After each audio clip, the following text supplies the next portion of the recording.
شمالی وزیرستان میں فتنہ الخوارج کی بزدلانہ اور گھنونی دہشت گرد کارروائی، خارجی دہشت گردوں کا بویا میں سیکورٹی فورسز کے کیمپ پر حملہ ناکام، بیرونی حفاظت حصار کو توڑنے کی کوشش، بارود سے بھری گاڑی کو کیمپ کی بیرونی دیوار سے ٹکرا دیا، دھماکے سے قریبی سویلین انفراسٹرکچر بشمول ایک مسجد اور مکان کو شدید نقصان پہنچا، خوارج کی کھلی بربریت کے باعث 15 مقامی شہری شدید زخمی، سیکورٹی فورسز کی کارروائی میں بھارتی پراکسی فتنہ الخوارج کے 4 خوارج جہنم واصل، وطن کے 4 بہادر سپوتوں نے بہادری سے لڑتے ہوئے جام شہادت نوش کیا، شہداء میں حوالدار محمد وقاص، شہید نائک خانویز، شہید سپاہی سفیان حیدر اور شہید سپاہی رفعت شامل ہیں۔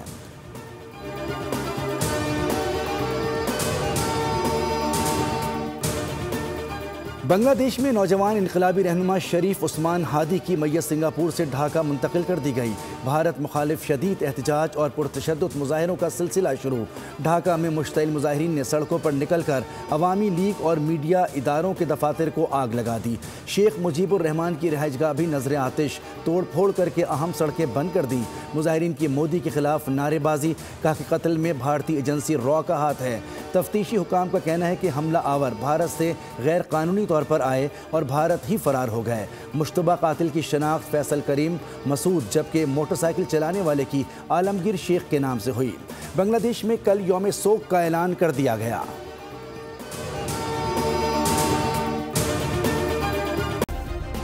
سبسکرائب کریں اور بیل دبائیں تاکہ کوئی خبر رہ نہ جائے۔